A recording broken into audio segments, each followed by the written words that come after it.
Celebrating Victory Monday. It cost the Giants head coach his job. Caleb Williams gave us plenty to like and the defense enough to dislike. Fox Sports 1's Danny Parkins makes his Monday stop. He's got a nickname for Caleb Williams, and he tells where the Bears have moved on the Parkins playoff meter. Former Bears fullback Jason McKie stops by. J-Mac with terrific sideline work for the Bears radio broadcasts. He'll give us a player's view on playing with Caleb Williams and beating up on losing teams. And we'll check in on Ben Johnson's virtual call with the media today. It's all now on Chicago Sports Tonight. Fox 32 Chicago Sports. This is Chicago Sports Tonight. Welcome to a Monday night edition of Chicago Sports Tonight. Alongside Tina Wynn, I'm Lou Canellis.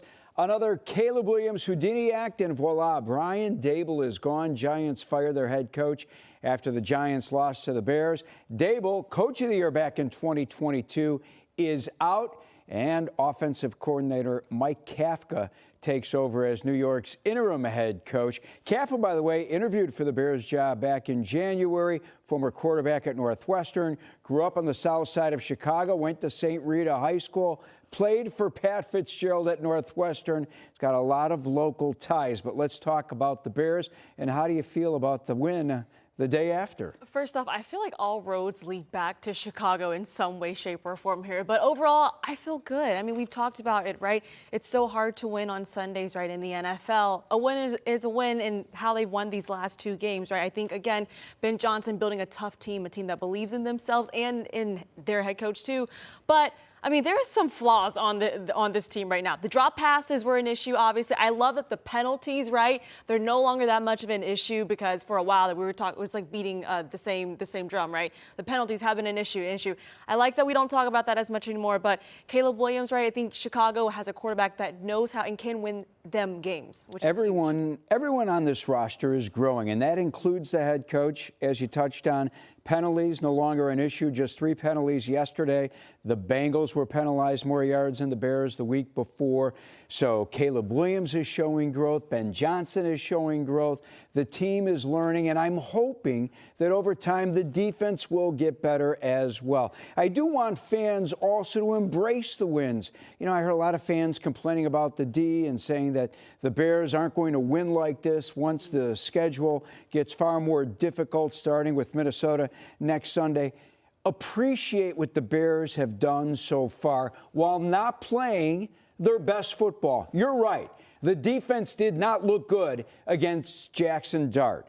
And the defense did not look good against Joe Flacco. Don't forget, best player on the roster, Jalen Johnson, is still out. Don't forget, no Kyler Gordon out there.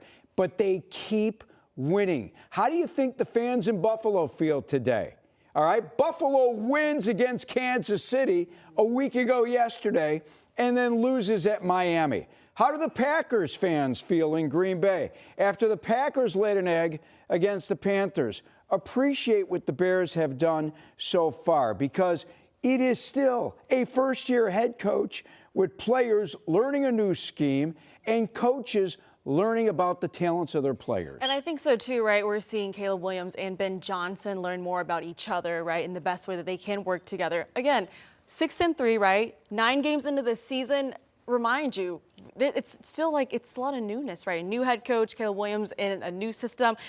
But when you watch this offense, though, I have to say, it has to give you a lot of hope and excitement knowing that when this all clicks together, even looking at, hey, next season, Caleb Williams, 3rd year in the NFL, 2nd year in Ben Johnson's offense, man. I mean, you look at the way that he's winning games right now. There should be a lot of excitement for the future, too. It's already a top 10 scoring offense right now in the NFL with a head coach who's learning about his talent and a quarterback who is learning how to play the position different than how he's been playing it going back to his high school days in Washington, D.C. All right, Ben Johnson said that Caleb's been accumulating enough reps now to use his legs more. Yeah. We've seen him tuck it and run more the last couple of games than we did in the front part of this season. Obviously, his 2 big runs yesterday. First, the 29-yard scramble that set up the quick pass to Roma Dunze that cut the deficit to 2017. And then the 17-yard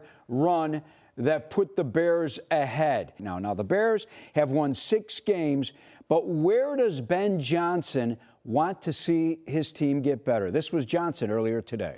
We still haven't put that whole collective 60 minutes, 3 phases together yet.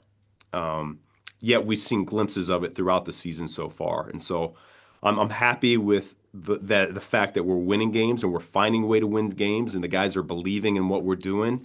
And yet we still have so far that we can still go and how much we can still accomplish as a whole team.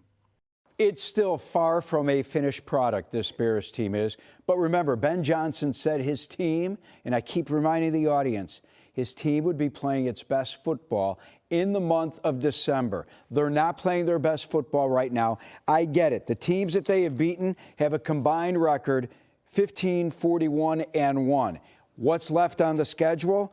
The combined record of the Vikings, Steelers, Eagles, Packers twice, Browns, 49ers, and Lions, 34-27-1.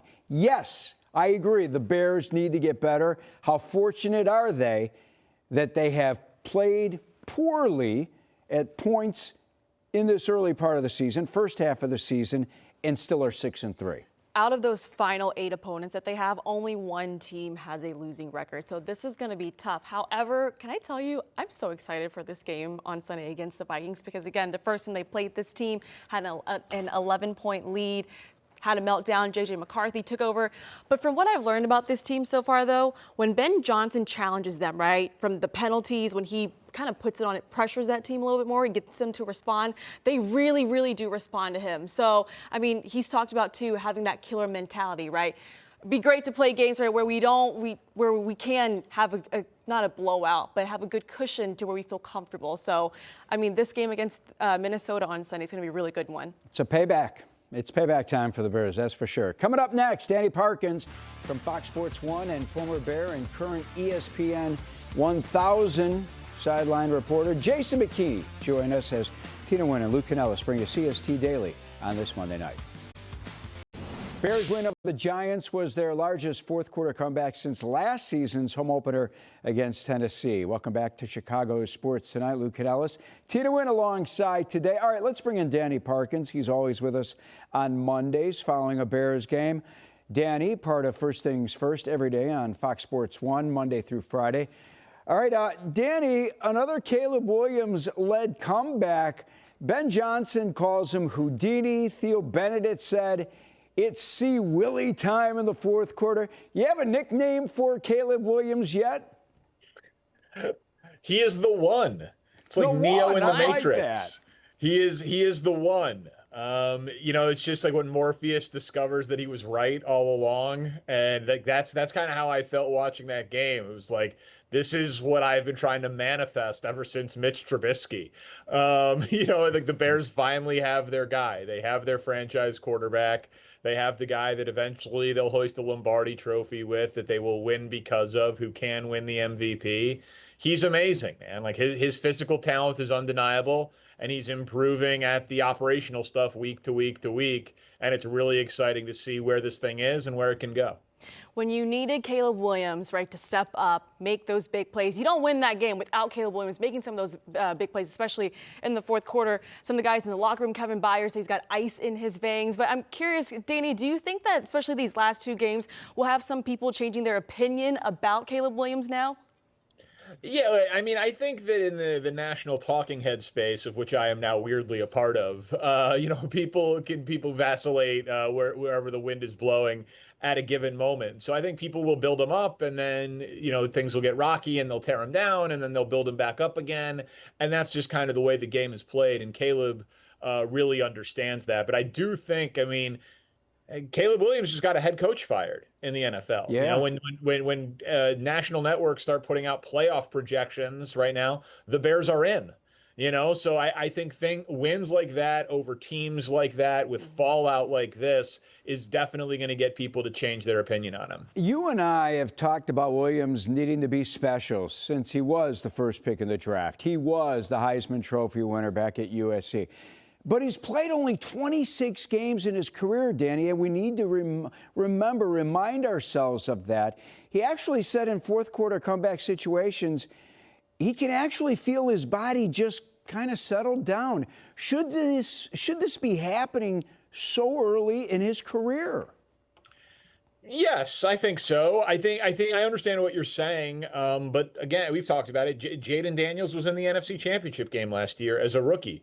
Drake May is the co-favorite right now with 37-year-old Matt Stafford for MVP. So progress isn't linear. Everyone does it at their own pace. All three of those guys, the 1, 2, and 3 picks in the draft were drafted into very different situations. Some aspects better than others. Like Caleb Williams wasn't the worst across the board when you think of some of the supporting cast that he had on that offense. So Caleb's developing at his own pace, but if you are special, you show it sooner than later in the NFL. So I don't think this is wildly ahead of schedule by any means. It's so fascinating to watch him because right? You can't count the Bears out now. This is a guy that, of course, can go and win you games. His 6th fourth-quarter comeback. But I'm curious, Danny, do you think these fourth-quarter comebacks are sustainable?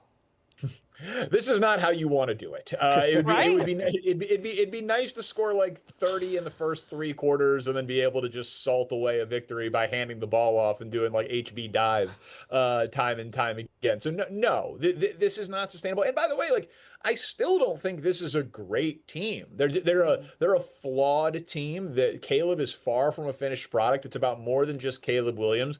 Everybody knows how much more difficult the schedule is going to get soon, but the Bears have done their job of putting themselves in a position where can you figure out a way to get 4?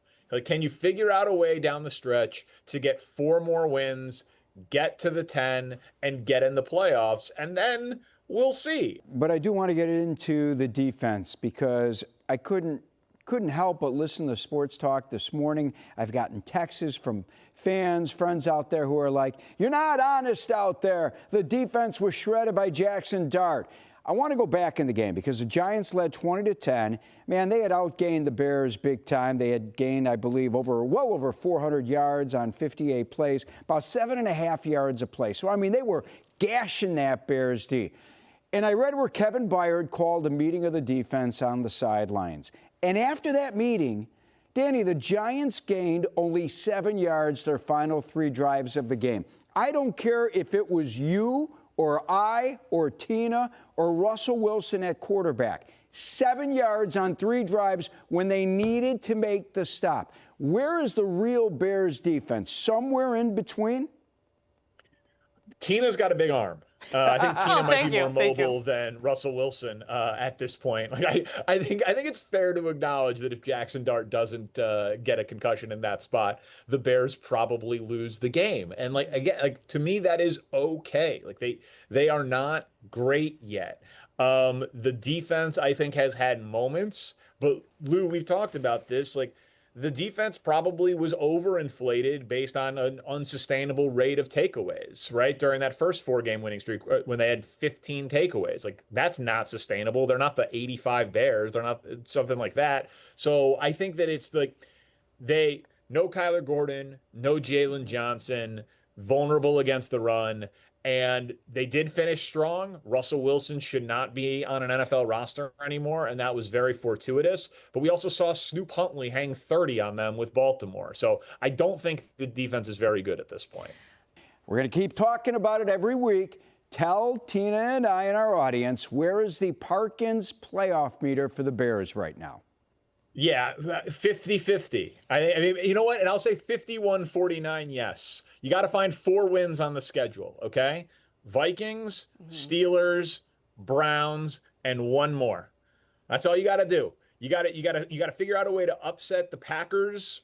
You got to upset the Lions, upset the Niners, upset the Eagles. They can do that. They can get there. They can get to 10 wins. So I will say 51% on the Parkins playoff meter. Yes, the Bears are going to be the 7th seed this year. That makes this Sunday a monster game at Minnesota. It really does.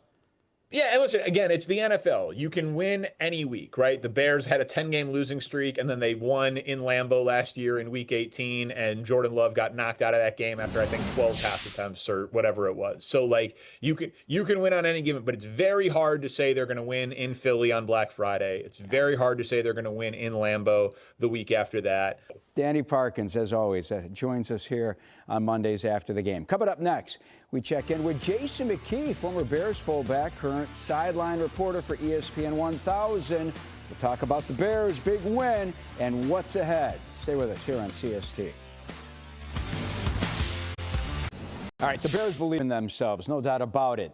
Aren't rattled, are poised and composed down the stretch of these games. It's resulted in a 4-1 record decided by 6 points or less. Yeah, that's pretty good. Not good for the health, though, of fans out there, but the Bears right now handling the nail-biters like they have been there before. Will it continue with the schedule getting increasingly tougher the final 8 games? Well, we're about to find out. Welcome back, Lou Canellis, Tina Wynn here on CST. All right, this guy does a terrific job on the sidelines during the radio broadcasts with my partners from Bears Game Day and Bears Game Night Live, Jeff Joniak and Tom Thayer on ESPN Radio. Former Bears fullback Jason McKie joins us. There's J-Mac. Hey, buddy, thanks for the time, and I get it that the Bears almost lost, but J-Mac, it bothers me. It bothers me the way the fans in this town are handling this 6-3 start. I was screaming earlier in the show about embracing these wins, not forgetting about all the times Caleb put the Bears in position last year to win football games, and they lost. And reminding everyone about that 3-14 season back in 2022. You played in this league for 9 years. Are players today saying, and I know the Bears had the day off, but are they at home saying, hey, man, wow, we did not deserve to win that game? Not at all. You're never going to apologize for a win. And you've heard Coach Johnson say that. The players are saying that. And the one thing that I've noticed about fans here, right, we have the best fans in the world here in Chicago, but at the end of the day, win or lose, they're going to be on you either way. So the Bears will never apologize for a win. There's no style points in terms of a win. Hey, we'll take the win. It doesn't have to have lipstick on it, makeup. It doesn't have to have perfume or cologne. We'll take the win any way we can get it. Jason, this is Caleb Williams' 6th fourth-quarter comeback. I'm just curious, back-to-back weeks now where it's gone down to the wire. When you are on the sidelines there with the team, I mean, what is that like? Is there a level of calmness, especially to Caleb Williams, really? Yeah, and I I've always paid real close attention to how he interacts on the sideline, in particular with quarterbacks coach J.T. Barrett. He goes right to the bench. Him and J.T. are sitting there. They grab the iPad. They look over the previous drive or the previous series, and then they go back to work. And, I always see a sense of calmness with Caleb. I see a sense of confidence. He's always walking up and down the bench, getting his own line encouraged, getting his receivers and tight ends and running backs encouraged. So it's no surprise why he has had success the past, few weeks, especially in the fourth quarter. Yeah, we got to give some credit to his coaches, too, like J.T. Barrett. We've talked about Ben Johnson. You played in the league for the Eagles, Cowboys, Bears, and Ravens. Did you ever play with a quarterback like Caleb Williams, who usually came through in the fourth quarter? Yeah, I played with a ton of quarterbacks here in Chicago, and I think with the talent that he has, being able to extend plays with his legs, having the arm talent, being able to throw off platform and off schedule. Jay Cutler was a quarterback that had a lot of attributes, a lot of traits that not a lot of quarterbacks have had. I don't think Jay was the type of scrambler that Caleb is. We see what he's been able to do with his legs, but no, I can't say that I have. And, it just seems like when that fourth quarter hits, it's like a light switch turns on with Caleb, and he's able to make plays by any means necessary. And in particular, yesterday, he did it with his legs. I'm usually in agreement with Ben Johnson's play calling, but yesterday I did not understand it. Second worst run defense in football. Bears are throwing the football more than running it in the first half. Didn't throw to a tight end until the third quarter, and this all came after, Colston Loveland with the big grab at Cincinnati, and Kyle Madungai had that 176-yard day in Cincinnati. What was I missing? Yeah, it was a little confusing. I think the first 3 plays of the game were passes. And like you said, a tight end wasn't targeted until the third quarter. And when you look at the productivity that DeAndre Swift had with the limited amount of carries, I think he had 13 carries for 80 yards in that game. So it's puzzling, especially with how high it was swirling in terms of winds. It was like 20-mile-an-hour winds there. You think that the running game would have been featured more?